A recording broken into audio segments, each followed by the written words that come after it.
अभी तक ये सिर्फ धमकियां थी, लेकिन कल फर्स्ट टाइम मेरे पे डायरेक्ट मुझे मारने की कोशिश की गई है। नमस्कार, मैं आपका मित्र सर्वमित्र।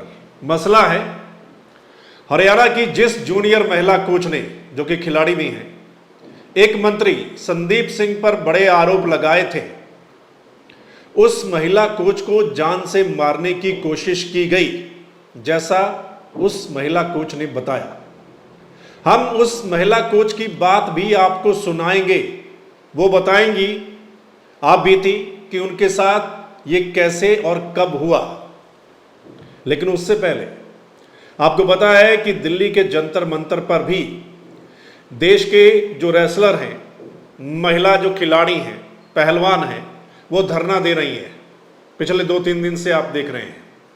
उन्होंने भी ऐसे ही आरोप लगाए हैं, जैसे जूनियर महिला कोच ने एक मंत्री पर आरोप लगाए हैं, वैसे ही आरोप जो दिल्ली में धरना दे रही हैं खिलाड़ी, उन्होंने कुश्ती महासंघ के अध्यक्ष पर लगाए हैं, यानी सेक्सुअल हरासमेंट के आरोप लगाए हैं।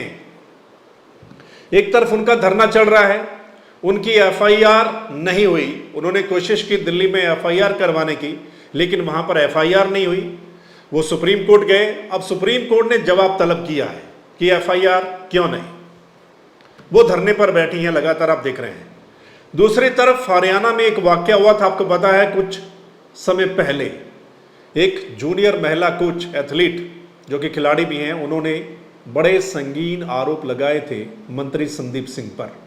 उसके बाद उनका कहना है कि लगातार उनको धमकियां मिल रही हैं, उनको जान से मारने की कोशिश की गई। सुनिए आप पहले उनको, फिर आगे बात करते हैं। हरियाणा के मंत्री हैं संदीप सिंह। उन पे 29 दिसंबर को मैंने चंडीगढ़ पुलिस में रेप अटेम्प्ट का एक मामला दर्ज कराया था, जिसमें अभी तक चार्जशीट नहीं दी है चंडीगढ़ पुलिस ने। और तब उस इंसिडेंट से अब तक मुझे काफ़ी बारी मारने की धमकियाँ, पैसे के ऑफ़र, गाड़ी, घर लेने के ऑफ़र, मुझे बार बार खरीदने की कोशिशें कंटिन्यू की गई, जिसको मैंने हमेशा टाइटली मना किया है। और उसमें अभी तक मुझे हर टाइम काफ़ी सारी धमकियाँ मिलती आ रही हैं कि तुम कंप्लेंट वापस ले लो, मामला वापस ले लो, अदरवाइज़ तुम मार दी जाओगी, तुम सोच भी नहीं सकती तुम्हारा क्या हाल होगा। तो देखिए, ये 4 महीने होने को हैं, लेकिन मैंने अपना स्टैंड कंटिन्यू रखा है, और चाहे जो मर्जी हो जाए, मैं अपनी शिकायत वापस नहीं लूँगी।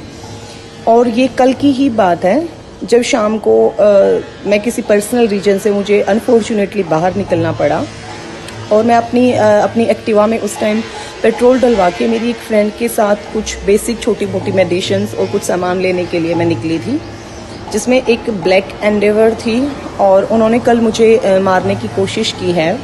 और तुरंत उसी टाइम पे मैंने 112 पे काफ़ी बारी कॉल्स की। जो भी मेरी सिक्योरिटी SHO है नेहा शर्मा, मैंने उन्हें कॉल किया। जो हमारे DCP हैं पंचकुला की, मैंने उन्हें इंटीमेट करने की कोशिश की। तो उसके बाद आज मैंने अपनी शिकायत दर्ज की है दोबारा, क्योंकि अभी तक ये सिर्फ धमकियां थी, लेकिन कल फर्स्ट टाइम मेरे पे डायरेक्ट मुझे मारने की कोशिश की गई है। और आज मेरी शिकायत पे होपफुली अब शायद FIR करे चंडीगढ़ पुलिस। तो देखिए, चाहे ये सब करके कोई किसी भी बेटी की, किसी भी लड़की की आवाज़ नहीं दबा सकते, क्योंकि मैं सच हूँ, और सच मेरे साथ है, और मेरे साथ भगवान है। इसलिए आज चाहे भले ही इस देश में कहीं से कहीं तक कोई मेरी उस हद तक मदद नहीं कर पा रहा है, लेकिन मैं ना तो अपना स्टेप पीछे लेने वाली हूँ, और मैं उस चीज़ पे कंटिन्यू रहूँगी, ना ही मैं अपनी शिकायत वापस लूँगी। और जो 29 तारीख है, तो इसके लिए ही मुझे धमकियाँ आ रही हैं कि मैं शिकायत वापस लूँ और मैं कोर्ट जाने की कोशिश ना करूँ। तो मैं अब भी कंटिन्यू जाऊँगी, 2 दिन और बाकी हैं, और इस बार ही संदीप सिंह को जवाब देना ही पड़ेगा कोर्ट में। और रही बात मुझे मारने की, तो जिसने जितनी कोशिशें करनी है वो अपने एफर्ट्स कंटिन्यू करते रहें, क्योंकि सच को कोई नहीं हरा सकता, और सच के साथ हमेशा भगवान है। और मुझे कोई मरने से डर नहीं लगता, बिकॉज मैं अपनी लड़ाई कंटिन्यू रखूँगी। डराने, धमकाने, मारने से मैं अपनी शिकायत बिल्कुल वापस नहीं लेने वाली हूँ, और जो संदीप सिंह ने किया है उसकी सजा उसको दिलवा के रहूँगी। Thank you. तो सुना आपने, महिला कोच का कहना है कि उन्होंने कल ही पुलिस को यह सूचना दे दी थी। उन्होंने डायल किया था नंबर उसी समय जब ये वाकया उनके साथ हुआ था। उन्होंने पुलिस को सूचना दे दी थी, और लिखित में भी कंप्लेंट उन्होंने दे दी है और उनको उम्मीद है कि पंचकुला पुलिस इस पर कार्रवाई करेगी। वहीं एक अधिकारी का भी बयान आ गया है, पुलिस अधिकारी का। उनका कहना है कि वो एफआईआर करेंगे और सीसीटीवी से पता लगाने की कोशिश की जाएगी कि वो गाड़ी कौन सी और किसकी थी, जिसके बारे में महिला कोच बता रही है। सुनिए जरा। अभी मेरे पास एक व्हाट्सएप के माध्यम से कंप्लेंट आई है, उसमें हमने बात करी है, जो कि अभी वो आ रहे हैं हमारे पास। उसमें हम उनकी एफआईआर दर्ज करके और आगामी कार्रवाई शुरू कर रहे हैं। कैद में उन्होंने यही बताया कि मैं यहाँ पे 8 सेक्टर में गोपाल के सामने पेट्रोल पंप पे पेट्रोल डलवाने आए थे। सामने से एक गाड़ी आ रही थी, उसने मेरे को हिट करने की कोशिश करी है, क्योंकि मुझे अभी पता नहीं उसके अंदर कौन था, कोई अननोन आदमी के खिलाफ थी है। अभी वो कोई नंबर नहीं दे पाए उसका, बाकी अभी हम सीसीटीवी फुटेज वगैरह देखेंगे, उससे ही कुछ बता पाएंगे कि किसकी गाड़ी या कौन सी गाड़ी थी। नहीं, धमकी का कोई ऐसा जिक्र नहीं है उसमें। वो एक्सीडेंट का बता रहे हैं कि मेरे को हिट करने की कोशिश की है, नहीं टक्कर नहीं हुई है। तो ये है मामला। महिला कोच को आपने सुना कि इससे पहले भी कई कोशिशें की गई उसको डराने की, उसको धमकाने की, और उसको लालच भी दिया गया और कहा गया कि आप ये जो कंप्लेंट है, ये जो आपने मामला दर्ज करवाया है, ये वापस ले लो, नहीं तो फिर क्या हो सकता है। उस महिला कोच ने आपको बताया है। आप इस मामले को बखूबी जानते हैं कि कुछ महीने पहले ये मामला सामने आया था, आपको पता है, और बड़े आरोप लगाए गए थे, जिसके बाद मंत्री संदीप सिंह से एक महकमा तो वापस ले लिया गया, लेकिन वो अभी भी मंत्री जो हैं वो बने हुए हैं। चंडीगढ़ पुलिस जो है वो इस पूरे मामले की जांच कर रही है, क्योंकि मामला जो है जो वो ये कहा गया था कि मंत्री संदीप सिंह ने अपनी कोठी पर ये, मतलब जो भी उस महिला कोच ने आरोप लगाया कि कोठी पर करने की कोशिश की थी, कुछ जबरदस्ती। तो चंडीगढ़ पुलिस जो है वो जांच इस मामले में कर रही है। अभी चार्जशीट दाखिल नहीं की गई है। चंडीगढ़ पुलिस ने ये अर्जी लगाई है कोर्ट में कि चंडीगढ़ पुलिस मंत्री संदीप सिंह का ब्रेन मैपिंग टेस्ट करना चाहती है।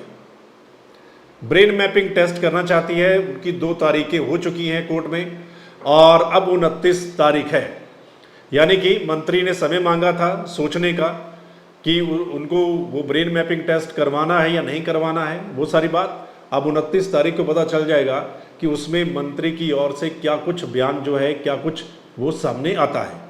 लेकिन ये मामला बहुत बड़ा है। आपको पता है कि एक तरफ हरियाणा की खिलाड़ी भी हैं और जूनियर महिला कोच भी हैं, उन्होंने बड़े आरोप लगाए थे हरियाणा के एक मंत्री पर। उसके बाद उनका कहना है कि लगातार उनको ये धमकियां या जान से मारने की कोशिश की गई है। और दूसरी तरफ देश की जो बड़ी खिलाड़ी हैं, महिला खिलाड़ी हैं, पहलवान हैं, उन्होंने बड़े आरोप लगाए हैं कि पता नहीं कितनी ही लड़कियों के साथ छेड़छाड़ या यौन शोषण करने की कोशिश जो है की गई है। तो आप अंदाज़ा लगा सकते हैं कि देश की ये वो बेटियां हैं जिन्होंने देश का मान बढ़ाया है, मेडल लेकर आई हैं, देश के लिए खेला है, आम घरों से ये निकली हैं, मेहनत के बलबूते ये मुकाम उन्होंने हासिल किया है। और अगर उनकी सुनवाई नहीं हो रही है, जैसा दिल्ली में पहलवान बता रही हैं, या उनके मामले में ऐसा कुछ हो रहा है, तो आप समझ सकते हैं कि एक आम आदमी जो है वो क्या उम्मीद कर सकता है। सो दोस्तों, आपने इस मसले पर अपनी राय देनी है कमेंट करके। वीडियो के नीचे आपने कमेंट करना है और इस वीडियो को ज़्यादा से ज़्यादा आप लोगों ने शेयर करना है ताकि तमाम लोगों तक ये वीडियो पहुँचे।